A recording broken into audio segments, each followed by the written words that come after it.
El día de hoy vamos a continuar con el tema que nosotros estamos estudiando del libro de Romanos y vamos a leer del versículo 15 del versículo 14 al 23 del capítulo 9.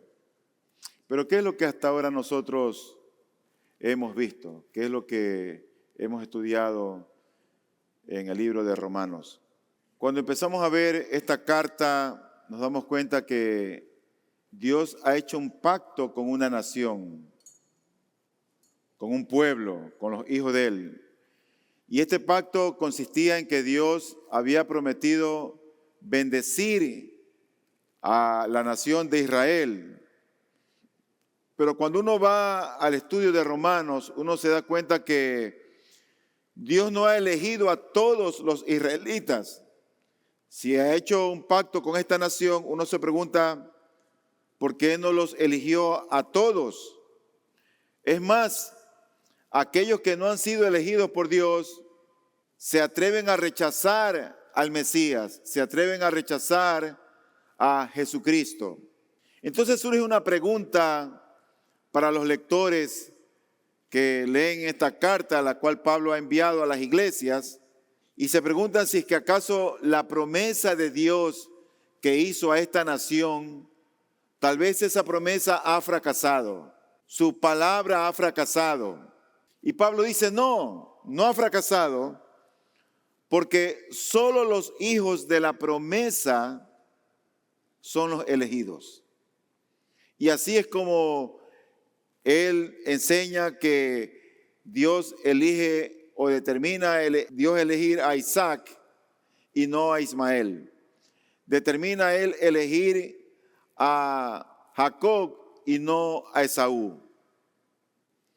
Entonces, ante esa voluntad soberana de Dios de elegir a unos y no elegir a otros, nos podríamos preguntar, o cualquier persona podría preguntarse, ¿es entonces injusto Dios en elegir a unos para salvación y a otros pasar por alto? ¿Por qué no eligió a toda la nación de Israel? ¿Es entonces Dios injusto?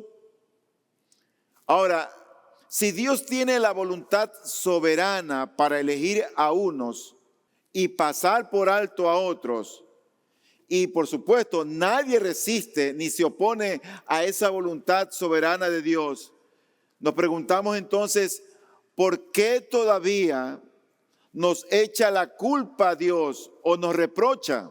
¿Por qué nos pide cuenta si Él es el que decide elegir? Si Él es que elige a uno y pasa por alto a otro, ¿por qué nos pide cuentas? Eso lo dice uno de los versículos que vamos a leer. Entonces, con esto en mente, vamos a ir a Romanos 9, del 14 al 23. Romanos 9, del 14 al 23, donde dice la palabra del Señor lo siguiente. ¿Qué diremos entonces? ¿Que hay injusticia en Dios? De ningún modo. Porque Él dice a Moisés, tendré misericordia del que yo tenga misericordia y tendré compasión del que yo tenga compasión. Así que no depende del que quiere ni del que corre, sino de Dios que tiene misericordia.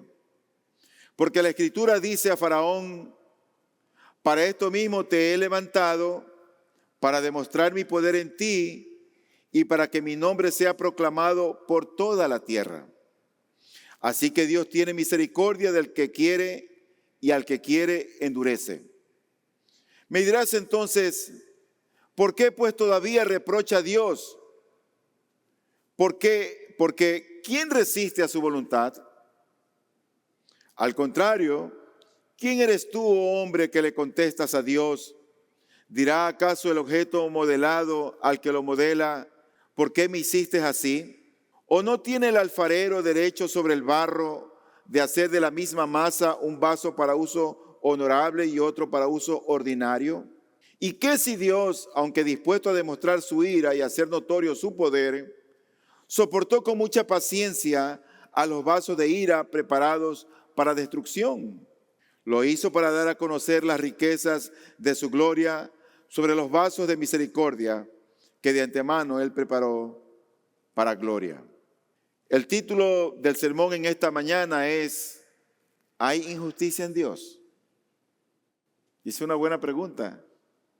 ¿Por qué Dios elige a unos y pasa por alto a otros?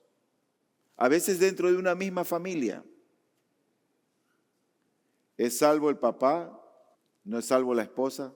¿Es salvo un hijo y los otros 5 no lo son? ¿O es salvo la mamá y nadie más es salvo? ¿Por qué Dios obra así? ¿Es acaso Dios injusto? ¿O será que depende eso de mí? Bueno, eso es lo que vamos a ver el día de hoy. El título es ¿hay injusticia en Dios? Pónganse a pensar, queridos hermanos y amigos. Si Dios cumplió su promesa en Abraham, en Isaac, en Jacob y en sus respectivos linajes o descendencia, ¿no será injusto salvar a unos y pasar por alto a otros? Y aquí está Pablo, que él se adelanta a la pregunta que aquellos lectores podrían tener. Y él dice en el versículo 14 de Romanos 9, ¿qué diremos entonces? ¿Que hay injusticia en Dios? Y él mismo responde y dice, de ninguna manera. Él sabe que Dios no es injusto y nosotros también sabemos que Dios no es injusto. Ahora, el tema del sermón al día de hoy yo lo quiero ver en 2 partes. La primera que quiero ver es que Dios es justo y misericordioso. Ese va a ser mi primer punto. Quiero que veamos la justicia de Dios y quiero que veamos la misericordia de Dios. Y eso por supuesto que está del versículo 15 hasta el versículo número 18. El Dios del cual yo me paro en este lugar a hablar es un Dios que es misericordioso. Y por ser misericordioso es que en esta mañana yo estoy aquí. Y porque Dios es misericordioso es que ustedes también están en esta mañana hoy aquí sentados. Él ha tenido misericordia más abundante de lo que tú y yo podemos imaginar. Nuestro Dios no solamente que es un Dios justo, sino que también es un Dios misericordioso. Ahora, Pablo responde la inquietud que tienen estas personas de saber si Dios es injusto, basándose en 2 historias del Antiguo Testamento. La primera tiene que ver con Moisés. El Espíritu Santo obra en el corazón de Pablo y trae a la memoria la historia de aquel momento cuando Dios le habló a Moisés. Dios le dice a Moisés en el versículo número 15, Romanos 9:15, dice, tendré misericordia del que yo tenga misericordia y tendré compasión del que yo tenga compasión.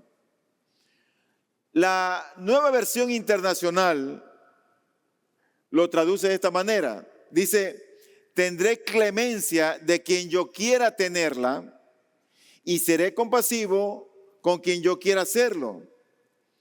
O sea que la misericordia del Señor, la misericordia de Dios, no es algo que nos ganamos. No es algo por lo cual nosotros nos esforzamos para que Dios tenga misericordia de nosotros. Es algo que Él la da voluntariamente. Es algo que de su voluntad soberana, de su libre albedrío, Él la otorga a quien Él quiere, cuando Él quiere. Y este es un aspecto fundamental del carácter de Dios, porque Él es libre de conceder misericordia a quien Él desee. Ahora, ponte a razonar. Si todos somos pecadores, ¿no es cierto? Estamos de acuerdo en eso. Todos hemos venido a este mundo en pecado. Si todos somos pecadores, entonces todos estamos condenados. Todos merecemos el juicio divino. Todos merecemos el rechazo de Dios, porque no elegimos a Dios. Elegimos lo que nos gusta, elegimos según nuestra carne, nuestra conveniencia, según nuestro placer. Todos somos pecadores. Ahora, ¿cómo podemos conciliar este acto de Dios, o sea, esa misericordia de Dios con su justicia. ¿Qué sería lo justo? Lo justo sería que por ser pecadores todos seamos condenados. Eso sería lo justo, porque Dios es justo. Si Él nos bendice, entonces siendo pecadores, siendo malos, entonces Él ya no sería justo. Él sería injusto. Porque Él está aprobando a gente que tiene un corazón malo, gente que tiene un corazón perverso. ¿No es cierto? Dios sería de esa manera injusto. Pero la respuesta es que Dios, para aplicar la salvación, no tiene en cuenta la justicia, tiene en cuenta la misericordia. Porque si fuera por justicia, ninguno seríamos salvos.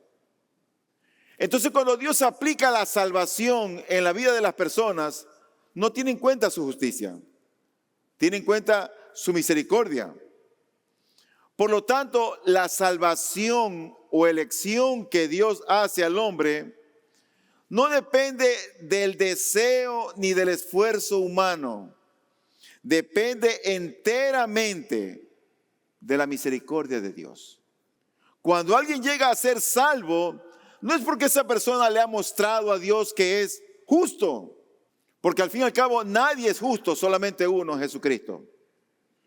Entonces Dios, para salvar a alguien, no obra en base a su justicia, sino en base a su misericordia. Y por eso es que la gente llega a amar a Dios y a conocer a Dios y a servir a Dios y a adorar a Dios. Porque la misericordia de Dios ha sido revelada a su entendimiento. Por lo tanto, la salvación de Dios, la elección que Dios hace al hombre, no depende de lo que tú o yo hagamos, no depende de nuestro deseo, no depende de nuestro esfuerzo, depende enteramente de su propia misericordia.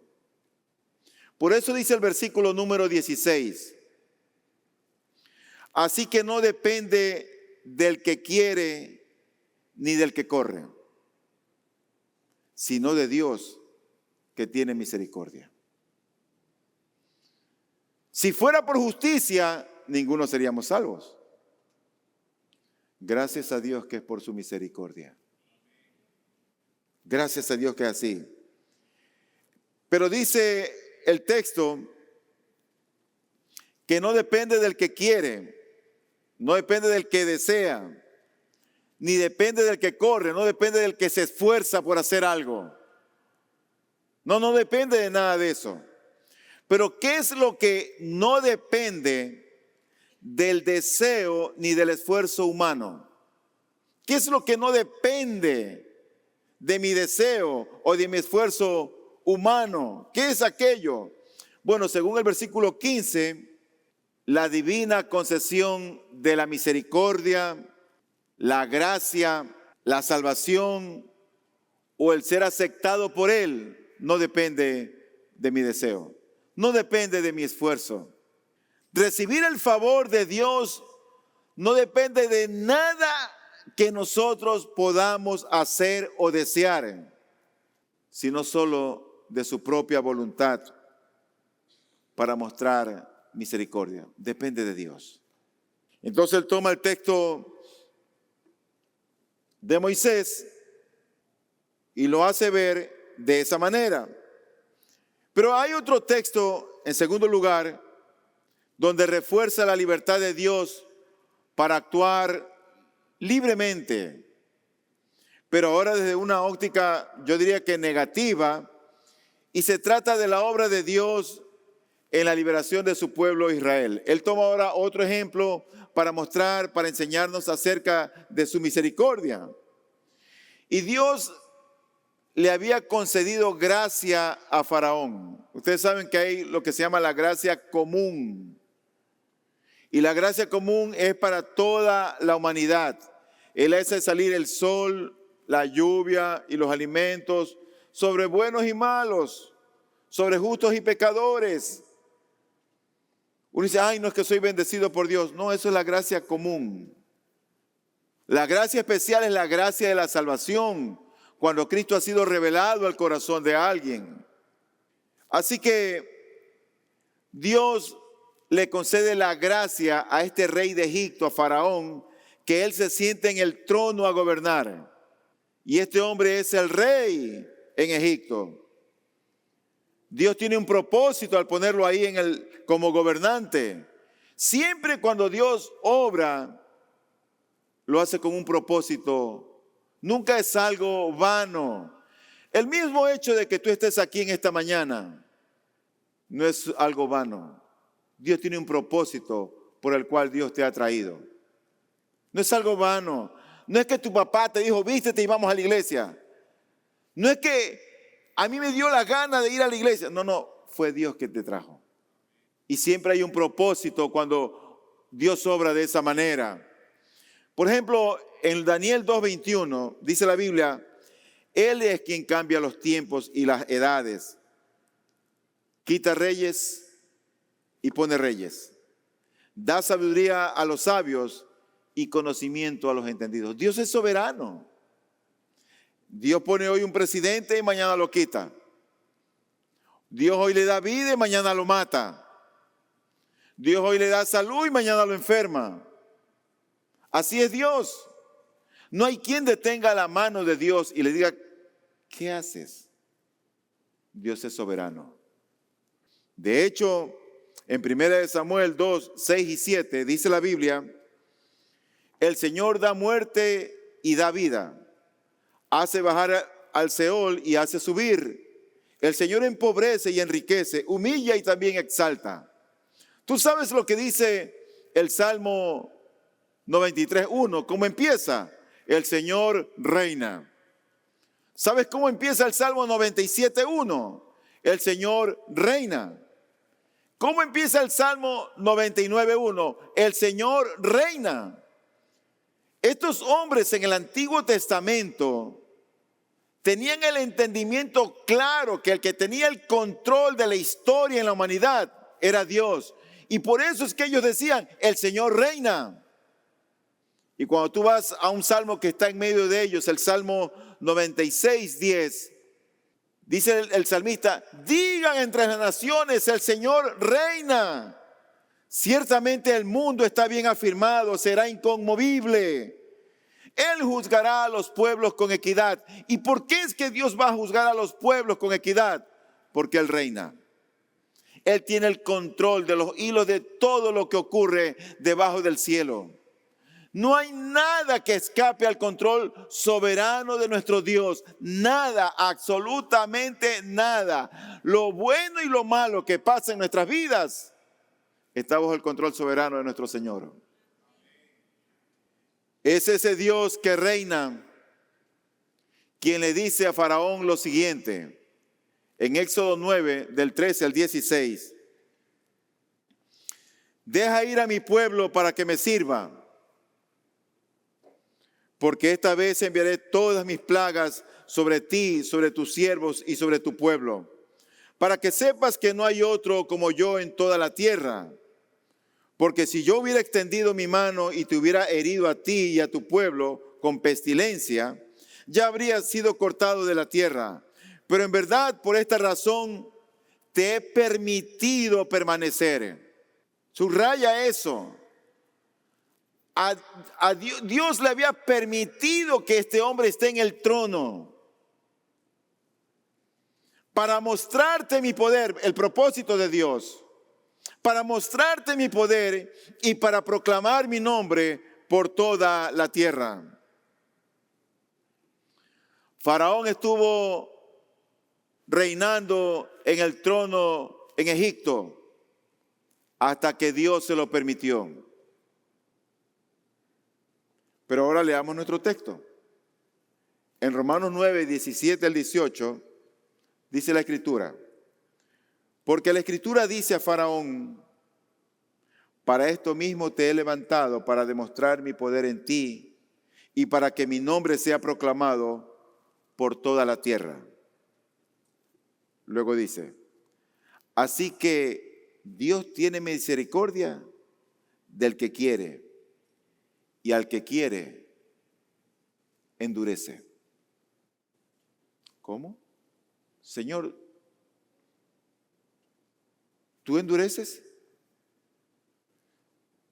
Esa palabra endurecer o endurecido, que está usada aquí en el libro de Éxodo, estaría mejor traducida como dejó que se endureciera. Porque un corazón endurecido es igualito a un estado de falta de sensibilidad hacia Dios. Cuando un corazón es endurecido, no ama a Dios, no sirve a Dios, no busca de Dios, no adora a Dios.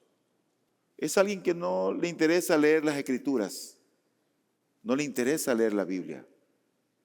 Es alguien que no le interesa conversar a Dios por medio de la oración. ¿Pero por qué no hace eso? Porque tiene un corazón endurecido, porque no conoce a Dios. No lo conoce. Faraón tenía un corazón endurecido, pero Dios no hizo peor al faraón de lo que ya era. Era un hombre que no temía a Dios, que no conocía a Dios. Él no lo hizo peor de lo que ya era, simplemente lo abandonó y lo dejó sin tocarlo. En otras palabras, rehusó frenarlo para que no hiciera el mal. Por eso que cuando él dice, él endurece al que quiere, simplemente Dios los deja ahí en el abandono. ¿Tú conoces personas así? Que se echan flores en lo que tienen, en lo que saben, en lo que son, en sus estudios, en lo que han podido alcanzar. Y para ellos eso es su Dios. Y han rechazado al Dios vivo y verdadero. Bueno, a Faraón lo que le interesaba no era otra cosa más que el poder y su nación. ¿Y quién es Jehová para que yo lo obedezca? Eso fue lo que dijo Faraón. Pero es Dios quien determina quién ha de ser salvo y quién ha de permanecer en un estado de ceguera espiritual. Si Dios ha abierto tus ojos espirituales para amar a Dios, dale gracias al Señor. Porque eso no dependió de ti. Dependió de la misericordia de Dios, y eso significa que Dios contigo ha sido muy misericordioso.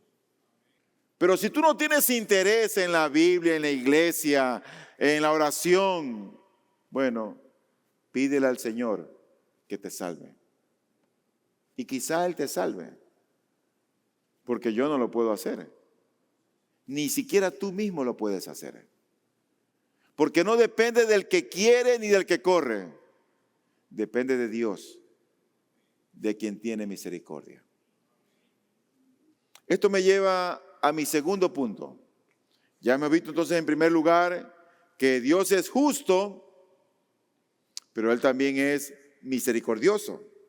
En segundo lugar, la manera de obrar de Dios debe ser comprendida por su pueblo. Y Dios obra misericordia con un propósito, para su gloria. Por eso obra Dios misericordia. Por eso Él nos salva. El día que estemos en la presencia de nuestro Señor, nadie se podrá jactar de lo que ha hecho, ni de lo que fue. La gloria va a ser para Dios, porque Él un día abrió nuestro entendimiento. Él nos trajo con cuerdas de amor. Él puso en nosotros el querer como el hacer por su buena voluntad para amar a Dios. No depende de nosotros. No es a causa de nosotros. Todo ha sido a causa de Dios. Y en el versículo 19 al versículo 23 dice lo siguiente. Me dirás entonces, ¿por qué pues todavía reprocha a Dios? ¿O por qué nos rechaza a Dios? Si Él es soberano Si Él es el que determina a quién salva y a quién no, ¿por qué me estás reclamando a mí? ¿Yo qué culpa tengo si tú eres el que eliges? Cualquiera diría eso, ¿no es cierto? Y Pablo se anticipa a la pregunta de la gente que puede estar en esta condición. ¿Por qué pues todavía reprocha a Dios? Porque ¿quién resiste a su voluntad? Al contrario, ¿quién eres tú, oh hombre, para que le contestas a Dios? ¿Quién eres tú, hombre, que le contestas a Dios? ¿Dirá acaso el objeto modelado al que lo modela, ¿por qué me hiciste así? ¿O no tiene el alfarero derecho sobre el barro de hacer de la misma masa un vaso para uso honorable y otro para uso ordinario? ¿Y qué si Dios, aunque dispuesto a demostrar su ira y hacer notorio su poder, soportó con mucha paciencia los vasos de ira preparados para destrucción? Lo hizo para dar a conocer las riquezas de su gloria sobre los vasos de misericordia que de antemano Él preparó para gloria. El versículo 19, la NBI lo traduce así: pero tú me dirás entonces, ¿por qué todavía nos echa la culpa a Dios? ¿Quién puede oponerse a su voluntad? Ahora, para responder esa pregunta, que puede estar también en la mente nuestra, el apóstol Pablo lo que hace es llevar a sus lectores a que puedan considerar cuál es la condición natural del hombre. ¿Cuál es la condición del hombre? Y yo me pregunto, ¿qué derecho tiene la larva? ¿Qué derecho tiene el gusano de cuestionar al Creador? ¿Qué derecho tenemos nosotros de decir, Señor, ¿y por qué a mí no me salvas? Si yo soy un buen hijo, soy un buen padre, soy una buena madre. ¿Qué derecho tiene esa larva de cuestionar al Creador? Job 25:6 dice, cuánto menos el hombre, esa larva, y el hijo del hombre, ese gusano. Y ahí está el pobre Job sufriendo afrentas y dolores sin comprender la grandeza de su Dios. Entonces, para responder, Pablo hace uso de la imaginación y está imaginándose ahí aquel artesano que toma un poco de lodo, un poco de barro, trabaja con sus manos y sentado toma ese barro y le da forma al vaso, a la taza, al plato. Está pensando ahora en el alfarero. Claro, el ser humano piensa, toma decisiones, a diferencia del barro, que el barro es inerte. Pero es útil esta analogía para el punto que quiere mostrar el apóstol Pablo. Es decir, al hecho de que el alfarero es el que le da la forma que él quiere a ese pedazo de lodo o a ese pedazo de barro. Él hace un vaso grande, uno pequeño o mediano, hace a otro un vaso para este uso y un vaso para este otro uso. Así es Dios. Así es como obra Dios. Él nos da la forma que Él quiere. Y Él hace un vaso para ciertos usos y otros para otros. Ahora, cuando Pablo está pensando en el alfarero, los textos cercanos son los que están en Isaías. Por ejemplo, en Isaías 29:16 dice la Biblia, ¡qué equivocación la suya! ¿Es acaso el alfarero igual que el barro? Para que lo que está hecho diga a su hacedor, Él no me hizo. O lo que está formado diga al que lo formó, Él no tiene entendimiento.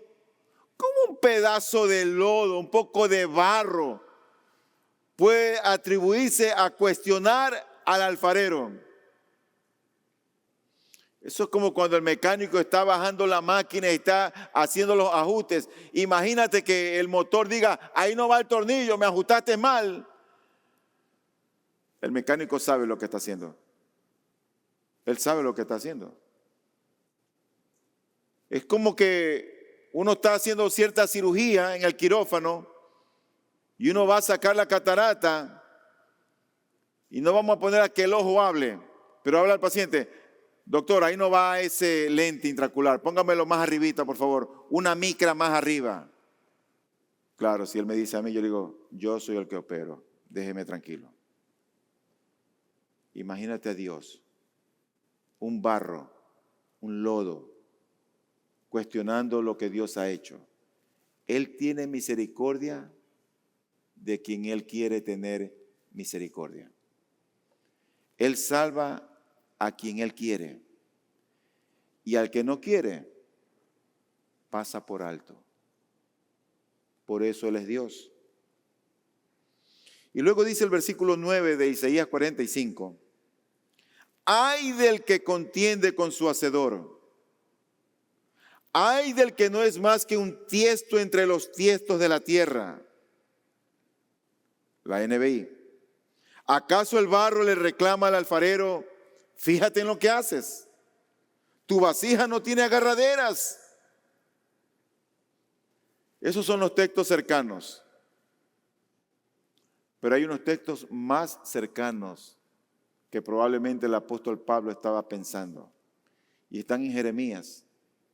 Jeremías 18, del 6 a 10. Y dice lo siguiente.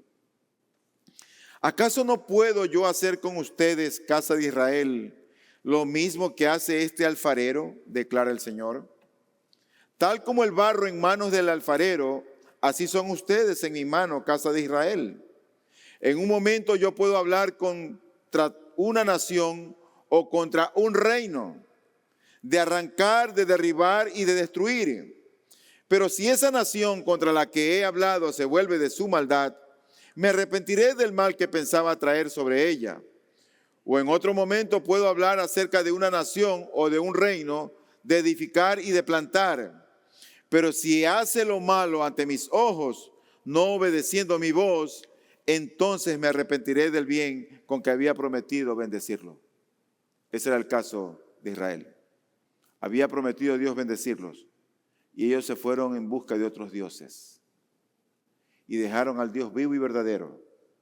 Y cuando vino Cristo, lo rechazaron. No rechaces a Cristo. No te va a ir bien, ni aquí ni en la eternidad. No rechaces a mi Señor. Rinde tu alma al fiel Creador. Y que los días que Dios te da en este mundo sean días donde tú puedes vivir para deleitarte en tu Dios. Disfrutar de lo que Él te da. Vivas para servirlo. Vivas para amarlo. Vivas para adorarlo. ¿Sabes que Dios tiene el derecho de utilizar, de diseñar y de rediseñar a las naciones como mejor le parece? Y aquí no está hablando de la historia de la salvación de individuos o de personas en singular. El texto que acabamos de leer de Jeremías está hablando de las naciones. Finalmente, la salvación de los perdidos, la elección de sus vasos, es solamente para su propia gloria. Nada más. Dios es glorificado cuando tú evangelizas y la gente se convierte. Dios es glorificado cuando tú vienes puntualmente a adorar al Señor. Dios es glorificado cuando tú reverente le alabas. Cuando tú en tu tiempo oportuno oras y escudriñas las Escrituras. Dios es glorificado cuando pasan esas cosas. A Dios sea siempre toda la gloria y todo el honor. Quiero terminar con una aplicación. Una aplicación que tiene 3 partes. La primera es que las personas se convierten en cristianas solo porque Dios, en un acto libre de su voluntad, los escoge y los predestina para la fe y para su propia gloria. Así como las personas se vuelven cristianos o cristianas, cuando en el acto libre, voluntario y soberano de Dios, Dios los elige. En otras palabras, no depende de ti. No es por ir a la iglesia, no es por bautizarte, no es por leer tanto la Biblia ni por hacer buenas obras. La salvación de Dios tiene que ver con la misericordia de Él cuando Él revela a Jesucristo al entendimiento o al corazón de las personas. Mi segunda aplicación o conclusión sobre esto es que cuando alguien decide ir a Cristo o responder a Cristo, ¿sabe?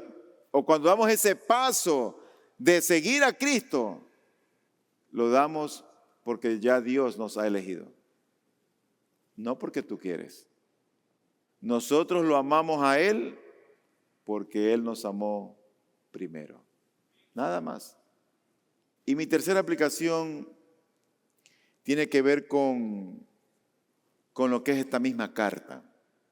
La carta de los Romanos es una carta eminentemente teológica, pura teología. Y a veces cuando podemos leer esta carta puede ser tal vez como cansada, aburrida, y hasta a veces como que podemos no entenderla. Tiene mucha teología. Y a nosotros nos gustan las cosas rápidas, prácticas, que funcionen. Así somos. Y ves teología y mucha teología. ¿Pero qué es la teología? Bueno, la palabra teología está formada por dos vocablos o por dos raíces. Teos, que significa Dios, y logos, que significa estudio o tratado. Entonces la teología es el estudio o el tratado o se trata algo acerca de Dios. Es el estudio de Dios. Ahora, pastor, ¿y por qué Romanos este año? Bueno, porque es una carta teológica. Entonces tú me preguntas, ¿y es necesario ser un teólogo para entrar al cielo? Yo diría sí y no. Creo yo que es necesario tener una correcta teología en tu vida como cristiano para que te vaya bien en la vida. Para que puedas estar a cuentas con el Señor.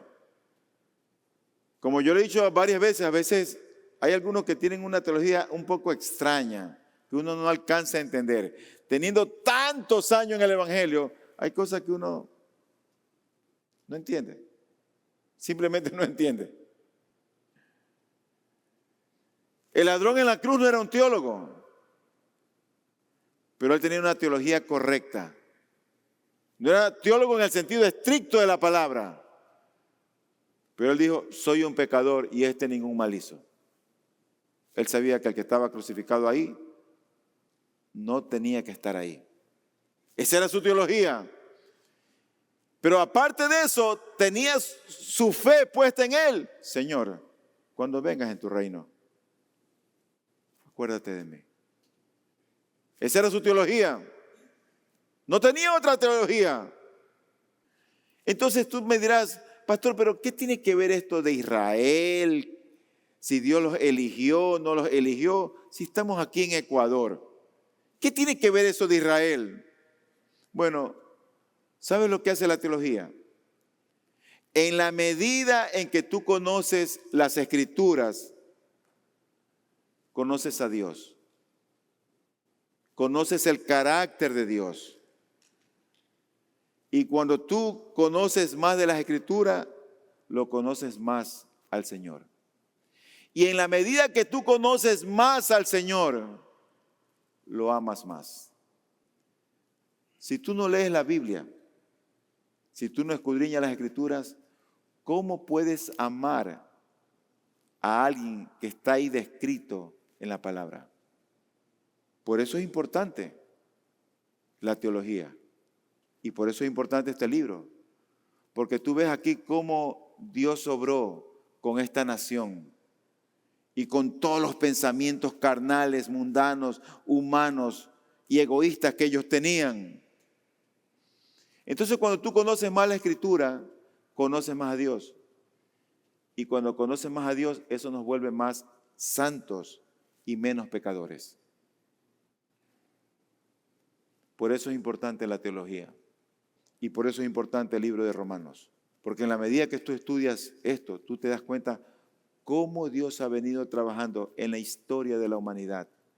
Y como Él no ha cambiado, Él es el mismo de ayer, de hoy y para siempre. La misericordia que ha mostrado con Isaac, con Abraham, con Jacob, también está libre y abundante para mostrarla hoy. Por eso, si tú hoy estás aquí en esta mañana y no has rendido aún tu vida al Señor, Él también para ti tiene misericordia. Y Él está con los brazos misericordiosos abiertos para que tú lo recibas y entregues tu vida y te rindas al Señor. Vamos a orar.